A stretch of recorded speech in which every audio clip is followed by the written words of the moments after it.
Alright, I'm gonna forewarn everyone here, yes, I know I'm wearing red, it's not the blue uniform, it's weirding me out too, we're all gonna get through this together. Space. The final frontier.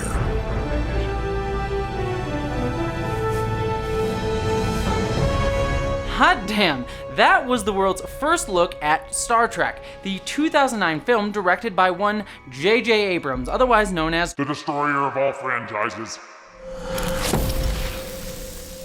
Released as a teaser trailer before 2008's Cloverfield, which was also produced by Abrams. I personally remember going to the theater at least 4 times just to see this teaser. And don't get me wrong, Cloverfield is a great movie, I really love it, but this teaser, with its use of important moments from actual history of space travel to Leonard Nimoy's haunting delivery of the Trek famous monologue, it so perfectly captured the awe, inspiration, and grandeur of the Star Trek franchise that even today, when I watch this trailer, I get chills every single time. And thinking back in my nostalgia brain, that's what the whole Star Trek 2009 movie is to me. An updated, modern, kinetic action-adventure blockbuster that, at least in my brain, still held true to the ethos and message of Trek, both in style and spirit. And that's because this movie holds a special place in my heart. It was the first Star Trek film that I got to see in theaters, after becoming a Trekkie in 2009 at the age of 11. Oh dear God, time flies so fast. After I first encountered Star Trek with the Star Trek Nemesis audiobook that my father played in the car. I'm glad we're together now. Our destiny's complete. And then began watching reruns of The Next Generation, Deep Space Nine, and Voyager on Spike TV, the manly man's channel. God, that channel did not work out for me. But Star Trek 2009 was the first time I got to see Trek on a scale that felt larger than life, and fit with its importance in my life, what Star Trek had come to mean to me. And honestly, thinking back on that experience sitting in the theater still melts me inside. Yet, it's for that exact reason that I honestly had a ton of trepidation coming back to this movie for this video. I wanted to do a video on Star Trek 2009, but I worried, what if all this memory was just my nostalgia clouding my brain? Star Trek 2009 was really where our current modern era of Star Trek, from Discovery to Picard to the upcoming Strange New Worlds, really began. So much of the visual style, tone, and fast-paced energy that JJ Abrams began here has clearly influenced all of Star Trek moving forward.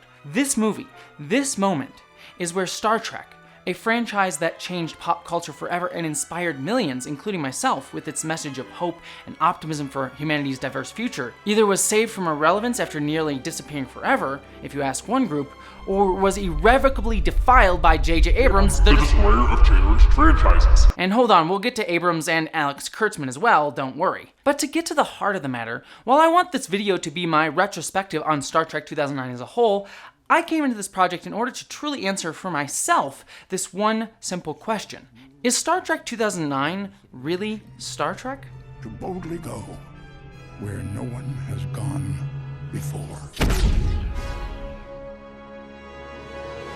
The year is 2005. After a run of 10 movies beginning with Star Trek the Motion Picture in 1979 and an unprecedented 18-year, 4-series run on TV, with the commercial and critical failure of Star Trek Nemesis on the big screen in 2002 and the cancellation of Star Trek Enterprise in 2005, despite the series finally garnering critical acclaim for its amazing final 2 seasons and its even better amazing series finale episode Terra Prime that was totally the final episode and not anything else, Star Trek was officially dead.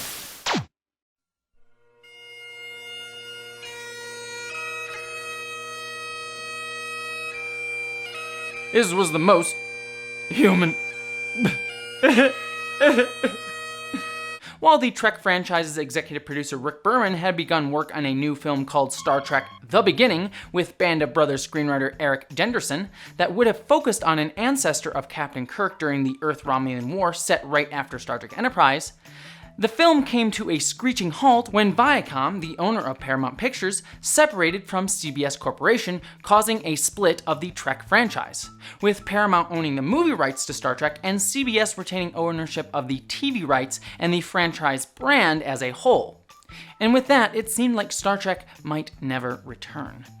But You never can keep a good sci-fi property down because president of Paramount, Gail Berman, managed to convince CBS chief executive Leslie Moonves, who notoriously hated Star Trek, to allow Paramount 18 months to develop a new Star Trek film before the studio Paramount would lose the rights to the franchise overall. Gail Berman turned to the creative team behind the recently successful Mission Impossible 3, director JJ Abrams and screenwriters Alex Kurtzman and Robert Orci, who then brought on producers Damon Lindelof and Brian Burke, who had worked with all of them previously. With films like critical and commercial successes Casino Royale and Batman Begins rebooting iconic franchises for the modern day, Kurtzman and Orci decided to take inspiration from an older script called Star Trek: The Academy Years, a film that was almost made after Star Trek V, and focus their script on a young Kirk and Spock before their iconic 5-year mission seen in the original series. So here's where I have to pause this little history lesson to contextualize all this, because back then,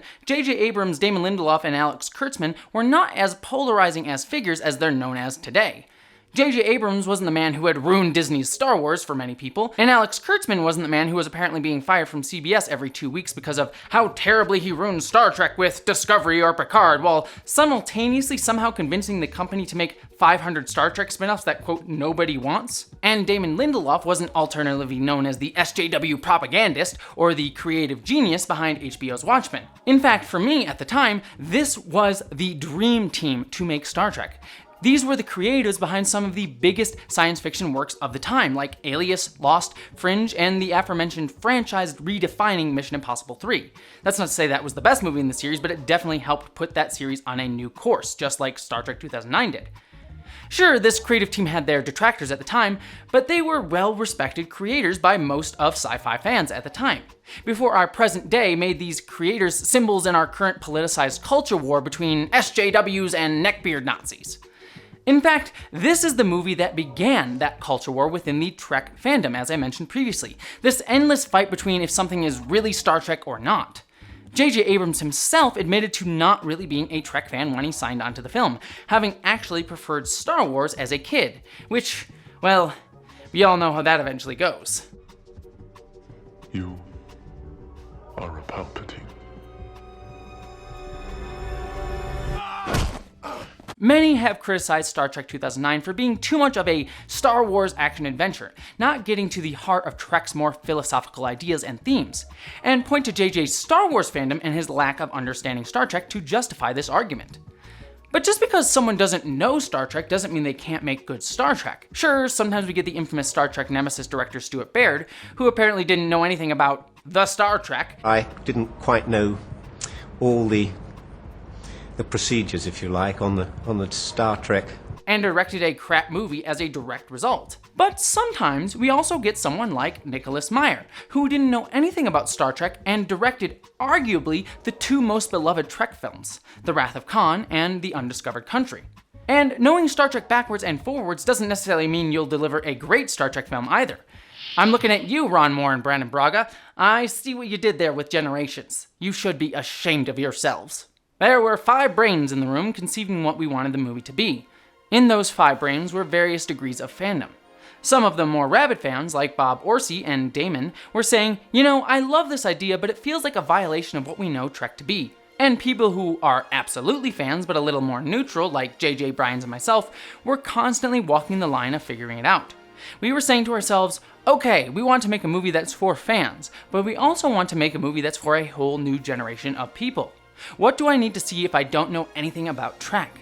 I actually think that variance of perspectives is critical to Trek, because the spirit of the show was very much Roddenberry's, and it's always maintained an optimistic, hopeful universe about exploration, ultimately about family and friendship, but I think the character's point of view reflected different writers who came along over the course of time. I do think it was important to have those voices. Alex Kurtzman. As Kurtzman's quote illuminates, Star Trek as a franchise holds true to ideas of optimism, hope, exploration, and friendship across differences, collisions of cultures, ideas, and norms. And that very fact was echoed within the team in the creative process behind Star Trek 2009. These 5 men all came to Star Trek with different backgrounds and love for the franchise, all working towards the same goal of creating a Star Trek movie. These were five guys, now I'm hungry, who honestly seemed to care a lot about if this movie was Star Trek or not. They constantly asked themselves the question, what does Star Trek mean? And how can we take that message and somehow make it speak to people who have fallen in love with this world over several decades, and people who may have looked at this show and go, that nerdy show? So then, that leads us to the next obvious question. Did these men find an answer that satisfied that question? Did it bring in new fans and old? Or did these men just create an adventure film in the line of Star Wars with the veneer of Star Trek? Or did they create something truly in the spirit of what Trek is? Okay, so I think the first thing we have to do when discussing is this in the spirit of Star Trek question is to first answer the question, is this a good movie?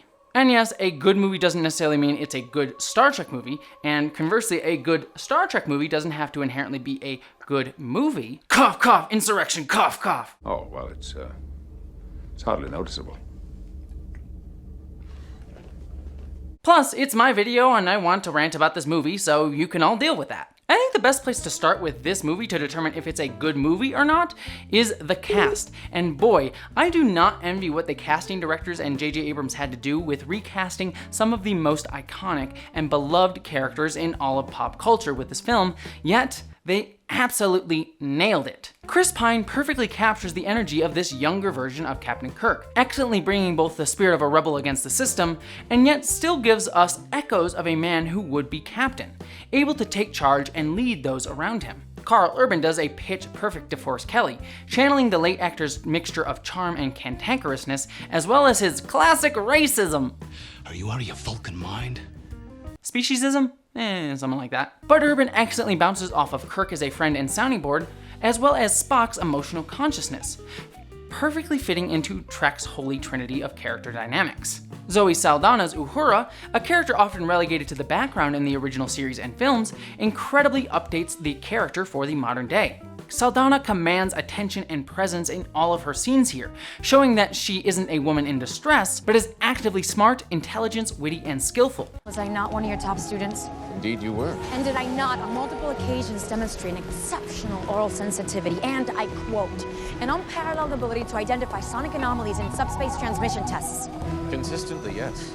And while some dislike the surprise relationship with Spock in the film, I think it works excellently in this movie, with that little asterisk there, allowing her a greater connection to other characters, as well as highlighting Spock's struggle in the film to acknowledge his own emotions. But we'll get to that little story beat in a bit.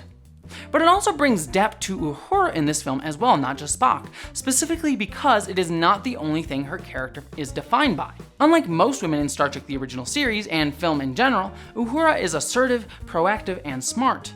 Like when she rejects Kirk's advances or figures out the Romulan message on her own. She is defined as more than just Spock's girlfriend, something that wouldn't be handled so well in future appearances by her character. Sorry, going off on Into Darkness a little bit before we get there in another video. I'll try not to mention that film anymore here. But without forgiving the film for its lack of more engaging women characters who are mostly defined as main male character's mother, who aren't fridged, sexualized, or disappear 10 minutes in the movie, I will at least give this film that it's the most interesting Uhura has ever been in the series. For a moment there, I thought you were just a dumb hick who only has sex with farm animals. Okay, enough about women in Star Trek. What is this, Jesse Genders channel? And don't worry, I'll have more to say on women in the Kelvin films in another video. But moving on, John Cho similarly brings a swashbuckling yet ambitious attitude to the character of Sulu in the few moments he's given to shine, and Anton Yelkin's Chekhov gives a funny yet still realistic science wonderkind portrayal. Simon Pegg's Scotty is, for me, perhaps the most radical departure from the original character, instead giving Scotty a more outwardly dismissive and manic energy than Jimmy Doohan's more laid-back and loose performance. Yet his portrayal here works for me as someone who, like all of our characters, is still in the midst of fully becoming the character we knew, eventually evolving into a more leadership presence we see in the next two Kelvin films. And while everyone today is rightly praising Anson Mount's recent take on the character, Bruce Greenwood's Captain Pike here works brilliantly, lending weight and credibility to the idea of Starfleet as an institution, something worthy of respect and responsibility. He's a perfect parallel to the structure that Kirk so desperately lacks at the start of the film, as well as the father figure that character never had. He also delivers the best line in all of the Kelvin films. Your father was captain of a starship for 12 minutes. He saved 800 lives, including your mother's and yours. I dare you to do better. I also have to talk about Eric Bana's Nero. While Nero is definitely lacking depth on the page, Bana still crafts a memorable villain. Nero's first scene, where he sits deadly still, not saying a word until he erupts in violence, gives Nero a haunting presence. And yet, Bana's casual line delivery later on in the movie showcases Nero's working class background in a way that makes him relatable. Hello. I'm Captain Christopher Pike. To whom am I speaking? Hi, Christopher. I'm Nero. Forcing you to empathize with his desire for revenge despite his horrific actions against Kirk's father and even more so, the entire planet of Vulcan. We also have Jennifer Morrison making a small but memorable turn as Kirk's mother, and Ben Cross's wonderful constrained portrayal of Sarek. And before he became the God of Thunder, Chris Hemsworth made an amazing debut as Kirk's father. And the always stellar Winona Ryder as Spock's mother Amanda was excellent in the few scenes that she had. Oh, we had Tyler Perry for some reason, and he does great. And while this is definitely Kirk and Spock's film, unlike many past Trek films, every character gets an essential moment to shine in the story that reveals pieces of who they are. From Uhura solving the Romulan message, to Chekhov saving the Vulcan family yet still feeling sorry at failing to save Spock's mother, to Sulo's TOS referencing sword fight. Yet perhaps the film's greatest success is the character of Spock, played by both Zachary Quinto and Leonard Nimoy, who was convinced to return by Abrams to bookend his iconic role and pass the torch to this next generation. While I personally really connected with Ethan Peck's version of the half-human, half-Vulcan science officer on Star Trek Discovery, Quinto ably captures a tortured Spock in this film, a young man torn between his emotions and logic even at the best of times, who is asked to be his best at the worst moment in his life and his civilization. And Leonard Nimoy, as always, is impeccable as Spock, showing a much more matured and confident character in his ability to handle his own inner emotions and turmoil, even in the face of the same tragic fate of Vulcan that Zachary Quinto Spock is facing. It's a wonderful goodbye to a role he helped define, in his final on-camera appearance in a Star Trek movie. Yep, he never ever again appeared in a Star Trek movie for a silly cameo that adds nothing to the story. Sorry, going off on Into Darkness again. Focusing. So I'm going to talk a little bit more about this film's story in just a bit, but I want to talk about how I adore the whole concept of a time travel story creating an alternate universe from what we know of Star Trek canon. This does so many things simultaneously and fixes many problems. First, it helps fix that pesky issue of the Viacom-CBS split in the real world. If CBS wanted to create TV shows in the Trek universe, having this Kelvin timeline be its own thing allows both to coexist without any need for the two companies to take the annoying extra time and work, together. Not that CBS did anything with Star Trek until the Kelvin movies were pretty much dead in the water, but they could have, and I guess that's the point. Second, it fixes that pesky canon problem that so many Trekkies seem to have. I mean, just look at the current But you're ruining canon! discussions that come up with literally every single episode of Discovery and Picard within certain elements of the Trek fandom, often totally drowning out any criticism of the story of the shows on their own merits. Instead, trying to hold these stories to a 50-year-old franchise and storytelling. And don't get me wrong, I love myself some canon exploring too. I'm by no means knocking it as a way to enjoy the franchise as a whole. I just dislike how it often precludes any other type of conversation, as well as some fans using this lens to completely judge a work within Star Trek as wholly bad just because it doesn't adhere to 50-year-old standards. I'm not going to go off on this idea here, as Renegade Cut already did an excellent breakdown of this with his Star Trek Generations video. Seriously, go watch it. But I will steal one of his lines, because, I'm shameful like that. Canon is only important if you have decided it's important. Canon is only top priority if you have decided it is top priority. Canon can just as easily be unimportant to someone else's subjective experience and judgment. Star Trek fans who condemn an entry into its franchise for a lack of respect for canon always seem to cite the most meaningless minutia, and often cannot interpret said minutia outside of the lens of canon. But anyways, doing this film as a retcon allows the writers to keep what they want of canon and throw out what they don't, and it still makes sense to all the canon nitpickers. There's still some things here and there, but overall it's a clever device. It also allows you to play with previously established canon and change up what actually happens. If only that had been done well in the next movie. My name is... Sorry, again, Into Darkness, on topic. And finally, it allows this story to actually have stakes. I mean, real stakes happen in this film. With any prequel story, you often know what's going to happen because, it's a prequel. And often the story just becomes more of a checklist of things the audience has heard of and now gets to see. Take a look at the movie Solo, a Star Wars story. You have the Kessel Run, how he gets the Millennium Falcon, how he meets Chewie, all that stuff that you kinda knew had to happen does happen in the film. Solo. But in Star Trek 2009, because of time travel, anything can happen, and I mean anything. They literally blow up Vulcan in this film. And I remember sitting in the theater with my jaw on the floor when that happened. If Vulcan can be destroyed, this movie can do anything it wants to, and that's so insanely cool. To tell is a prequel story that still feels like it matters and can surprise me. One of the first things that really elevates this movie is Michael Giacchino's haunting score. Giacchino, who at the time of this movie was my favorite TV composer for his work on Lost, somehow managed to still feel entirely in line with the lineage of Star Trek, with the score's bombastic brassy flavor, yet still have it feel entirely unique to the Kelvin timeline with its driving kinetic energy. I mean, every time I listen to the song Enterprising Young Men, I feel simultaneously inspired by my nostalgia for the ethos of Star Trek, and so pumped up that I need to go to the gym to work out on this energy.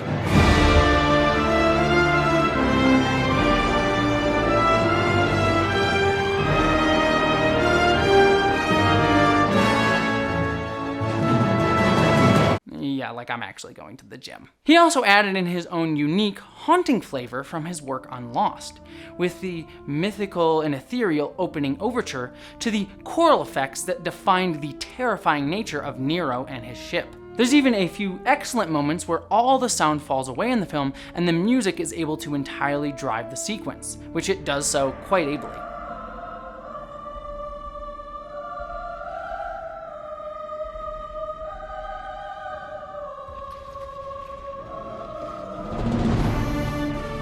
Speaking of which, the sound design is top-notch too, evoking numerous familiar Star Trek noises while also knowing what to cut out. The moment where we lose almost all sound in the vastness of space truly puts you into the reality of the situation, grounding the film and putting you into the story in a way that other Trek films really haven't, despite the more over-the-top nature of what's going on.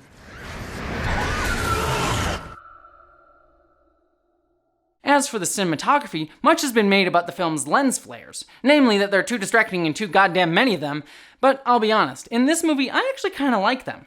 It says this world is damn bright and colorful, visually displaying the concept of the optimistic future that Gene Roddenberry was always going on about. You know, visual storytelling, that things that films are supposed to do. It also lends the movie a unique look that is immediately identifiable as Star Trek, which every single blockbuster that has that same desaturated blah look makes this certainly stand out. Yes, lens flares have become overly distracting in other parts of Star Trek, namely another film that might have come after this, but we're not going to talk about that.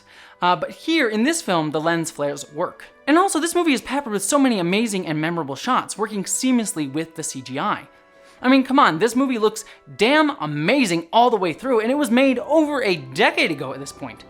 There's bigger budget movies today that don't even have the same level of camera work or CGI on display and the same level of care in the visuals. And also, people complain about how the camera's constant movement here is annoying, but as usual, I think that's really a complaint against how that camera style has evolved throughout Star Trek the past few years, and not necessarily a grievance against this movie in particular. There's a difference between this, which intentionally places you into a scene and makes you feel involved, and this in Star Trek Discovery, which is just distracting and honestly kind of mildly nauseating.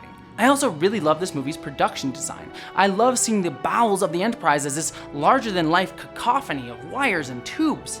It makes it feel more realistic and evokes that submarine feel that Star Trek picked up with, beginning with the Wrath of Khan. Also, it's actually a Budweiser factory in real life, and you can't beat the beer of kings. And the updated uniforms look absolutely gorgeous, though perhaps not as nice as Discovery updates on the TOS uniforms, but they're still pretty beautiful. The only thing I don't overly love is the Apple Store bridge, especially now that I've seen Discovery's loving update of the Enterprise bridge, which still feels modern and yet lovingly evokes the original series. I can at least give that this Apple Store bridge evokes the film versions of the USS Enterprise, not the TOS Enterprise, but given that the rest of this movie's style is trying to evoke the original series over the movies, it's not bad as a bridge, it's just less unique. I also really love all the non-Starfleet sets. Vulcan's child pods are so unique and yet feel distinctly Vulcan. The same with its desert feel. Hey look, there's the Vasquez Rock, say hi to Raffi for me. Though I wonder why this was the most logical architectural design. Starfleet Academy feels inspirational and larger than life, and Nero's ship both inside and out is a web of dangerous spikes, ledges, and falls, mirroring the Romulans' inner turmoil. The jellyfish ship is such a unique ship design as well. There's just so much distinctive design in this movie that it's insane. Any blockbuster nowadays would be lucky to even get half of the interesting scenes in this film. And I'm just picking a few because there are so many of them, and I'll talk about a few others later on in this video as well in a different section. The film's pre-credit sequence is easily one of the most impactful openings in any blockbuster film besides maybe Inglourious Basterds. It does so many things at once. Not only does it thrust us into the action, it introduces us to the new feel and look of Starfleet. It also offers up some intriguing questions, some fun misdirections like thinking that this may be the Kirk that we all know. It establishes how terrifying Nero is, and it also shows us and creates the moment that defines James T. Kirk's life even before he's born. The death and heroic sacrifice of his father to save the Kelvin's crew. This scene is so powerful and efficient, and I love it every single time. Moving on, the bar scene between Kirk and Pike is perhaps the best scene in the entire Kelvin franchise. It establishes Starfleet as a guiding force for Kirk, and basically defines Kirk's whole motivation for the entire movie, and even into the entire Kelvin franchise. To challenge yourself to do better, to trust yourself even if that's the hard thing to do, and to hold himself accountable to the things that his father did before him. The space orbital jump is an insanely effective action sequence, one so good that Star Trek did it 3 more times. The Kobayashi Maru scene, one of those checklist prequel scenes, and a classic moment in Trek history that we finally get to see, is actually used to great effect here because it also helps define Kirk's issues in this film, his arrogance and not really caring for the things going on around him, and a perfect place for our 2 star-crossed lovers to finally meet. So I've been ranting and raving about how much I love the different things in this movie, but I'd be remiss to say if this film was perfect because no film ever is. So here are some things that I really dislike in Star Trek 2009. Since I've already ranted about the treatment of all women besides Uhura, first up for me is perhaps the biggest thing I dislike about this new movie so far, no pun intended, its escalations of scale. Now I've talked about this in a different video, but everything in this movie has to be physically bigger and more powerful. I mean, the Kelvin USS Enterprise is like 1,000 times bigger than the one in the original series. Now, I don't hate things being physically bigger because of canon, but because it starts to make actual no sense and pulls me out of the movie. Nero's ship makes no sense being as strong as it is for a mining ship, though that is consistent with the fact that the Remans in Star Trek Nemesis, a Romulan slave race, were able to make basically the most badass ship in all of Star Trek. Tactical analysis, Mr. Wolf. 52 disruptor banks, 27 photon torpedo bays, primary and secondary shields. She's a predator. But why is Nero's ship so dang armed and strong? And yes, I know it was explained as Borg tech in a comic book, but that's just really just trying to justify the choice after the fact. Starfleet also sends almost the entire Starfleet to Vulcan, and it just gets decimated, which leaves me wondering, is Starfleet totally done now? Their fleet is really hurt here, and it's just like an afternoon. But nah, it's fine. And that's not to even mention the galaxy-threatening supernova going off that destroys Romulus, which makes no sense. Like, how would a supernova destroy, like, all of the galaxy? Why not have it just be Romulan's sun? In fact, that's what Star Trek Picard tried to retroactively say, because that makes way more sense that it was just a singular solar system and not, a galaxy-destroying supernova. Speaking of which, I don't love the weird plot conveniences throughout the film. Like Spock just deciding to kick Kirk off the ship instead of just putting him in the brig, just so Kirk can conveniently meet older Spock, who happens to be hanging out in the exact closest cave to where Kirk happened to land. Oh, and also Scotty's there for some reason too. I mean, I can buy some coincidence in film, but stuff like that is really stretching it. I also really hate the convenient space magic in this film. I mean, what is Rad Matters besides a random thing that can do what we say it does because of the plot? Though this is hardly a problem that began in this film with Star Trek, but it's certainly obvious here. Also, we get these really inconsequential action sequences that have nothing to do with the plot, like this Cloverfield monster or Scotty getting Willy Wonka'd. They're fun and effectively done for what they are, but they don't really add much to the story. Now, these are all problems that don't really destroy the movie for me in any way, but they are all worth mentioning as issues here, especially because they're all problems that get exponentially worse throughout modern Star Trek, and I've talked about that in a different video. Though perhaps the worst thing that this film did that I haven't mentioned yet, and something that really angers me more than anything else that this film did, is that they killed Archer's dog, Porthos! How dare you, JJ Abrams, I will never forgive you! I tested it on Admiral Archer's prize beagle. Well, I know that dog. What happened to it? I'll tell you when it reappears. He's eating all the cheese he wants in heaven now. A friend who would never hesitate to offer his paw in exchange for a simple smile or a slice of cheese. Now here comes the section of this video I'm going to call Star Trek Potpourri. I could probably have come up with a better name for it, but you know what? I'm tired. Fight me. But this is the section where I'm going to mention all the really cool details and references in this movie that I couldn't find a way to crowbar into this video elsewhere. So let's see how fast I can name all of them. Ready?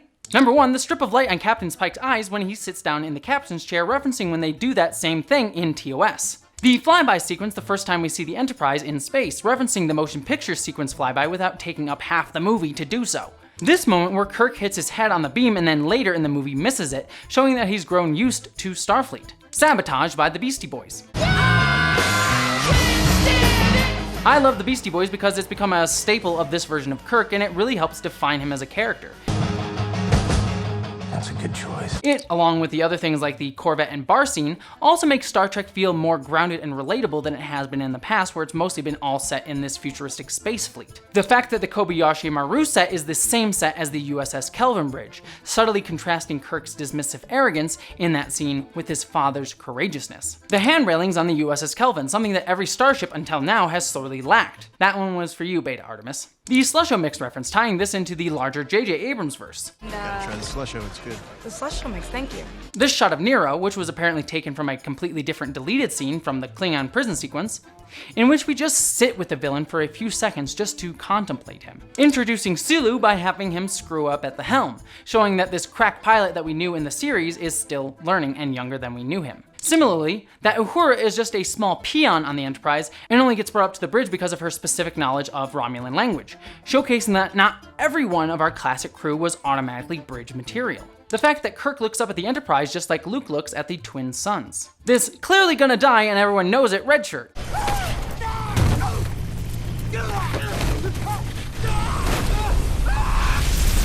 Olsen is gone, sir. Sulu's awesome fold-out sword. The kineticism of the transporter in this movie. I mean, they literally fall and crack it in this scene.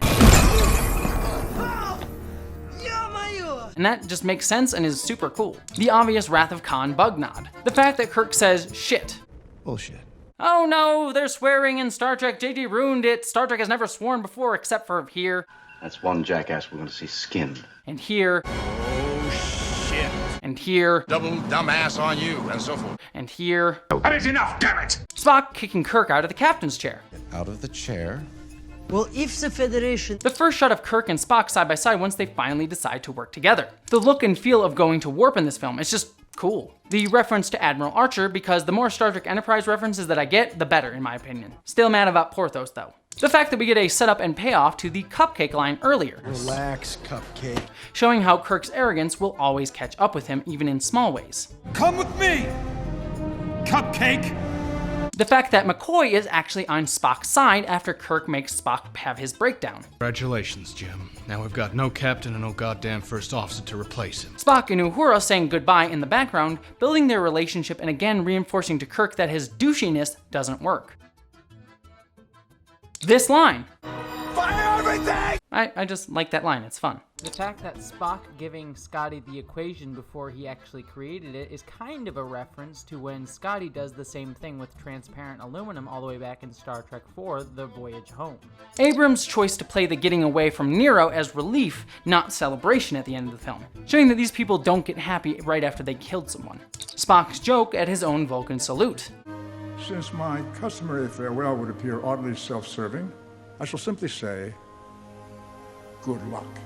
The motion picture style uniforms that Pike has on while he's in the wheelchair. Also the wheelchair being a reference to Pike's ultimate fate in the Prime universe. Whew, that's it. Okay, moving on. So yeah, while I do have some issues with the film, I think this is a good movie. Hell, it's actually a really great movie. It's got a vibrant cast that evoked the original series while still adding their own take on the characters, great filmmaking style and technique that puts a unique stamp on this film and makes it stand apart from everything else, not just the rest of Star Trek, a fun story that has stakes and surprises and managed to have all the Star Trek canon references while still being respectful and intelligent of the canon before. Yet as I dive into all of these aspects, I still haven't answered that one question that I set out to answer. Is this a good Star Trek movie? But what does that question even mean? And who gets to qualify what is and what isn't a Star Trek movie? Well, that's a question I don't think can be answered just yet. Yeah, that's right, this is gonna be a to be continued, baby. Can I get that Star Trek to be continued music? Oh yeah, that's the stuff.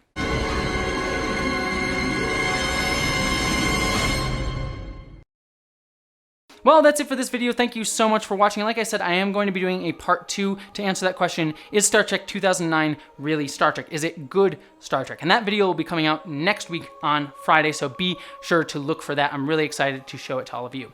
But if you want to make sure you don't miss that video or any other discussions of Star Trek or geek topics on this channel, be sure to subscribe and hit the bell so you don't miss any videos. Also, if you want to help make these videos even better, don't forget to help me out over on Patreon. Every little bit helps, especially right now during the current financial worries that all of us have, especially me right now that I've lost my my full-time job. And also, I'd love to hear all your thoughts in the comments below. What do you think of this movie? Did you really love Star Trek 2009? What are some of your favorite scenes and moments throughout this movie? And be sure to look out for the next video coming next week. But until then, I hope that you, as always, live long and prosper. Thank you so much to all my patrons who support me over on Patreon. And an extra special thanks to my commander level and above patrons, Ashley Allen Bocello, Miranda Janelle, Eli Berg-Moss, Ashlyn Solstice, Christina Dalliance, Greg Gillum, Boyd and Mary Beth Earl, Wayne Twitchell, Ish the Mad, Buttoneer, Randy Thompson, Mouse Pounder, Jemshin, Susan Banks, Wellington Marcus, Lorena Mesa, Alexander Miller, John Steele, William Stewart, Michael Beam, Gavin Robinson, Aaron Brown, Christy Marie Johnson, Jason Knott, Maggie Evans, Maeve, Subraxis, Zach Cody, Dante St. James, Wen Dizzle Bizzle, Auntie Cat 808, Patrick Shannon, Din Hagney, Mark the Edge, Bree Beecher, Polly Mina, and Gretchen Badger. Thank you to all of you. I couldn't do this without you, so thank you so much for your support.